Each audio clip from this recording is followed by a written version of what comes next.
मग आता जगदीप धनखड यांचा थोडक्यात जीवन परिचय आपण बघूया, कारण की तो महत्वाचा आहे. कारण की यांनी 21 जुलैला उपराष्ट्रपती पदाचा राजीनामा दिला, 21 जुलै 2025ला. आता हे 14वे उपराष्ट्रपती होते, लक्षात घ्या. 14वे उपराष्ट्रपती होते. मग त्यांच्याबद्दल जीवन परिचय माहित पाहिजे. बघा, यांचा जन्म हा 18 मे 1951ला किठाणा, राजस्थान राज्यामध्ये जन्म झाला होता. यांचं शिक्षण जर बघितलं, त्यांनी BSc LLB केलेलं आहे. 1989 ते 91 या काळात हे लोकसभा सदस्य राहिलेले आहेत.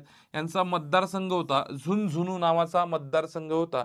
त्यानंतर हे 1990 ते 91 दरम्यान केंद्रीय संसदीय कामकाज राज्यमंत्री सुद्धा राहिलेले आहेत.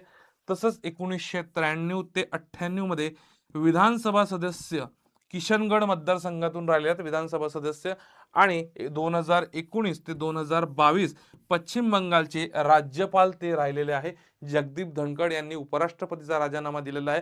कलम 67 राज्यघटनेतली कलम 67 अंतर्गत त्यांनी राष्ट्रपती द्रौपदी मुर्मू यांच्याकडे राजीनामा सुपूर्द केलेला आहे, राजीनामा दिलेला आहे किंवा राजीनामा सोपवलेला आहे.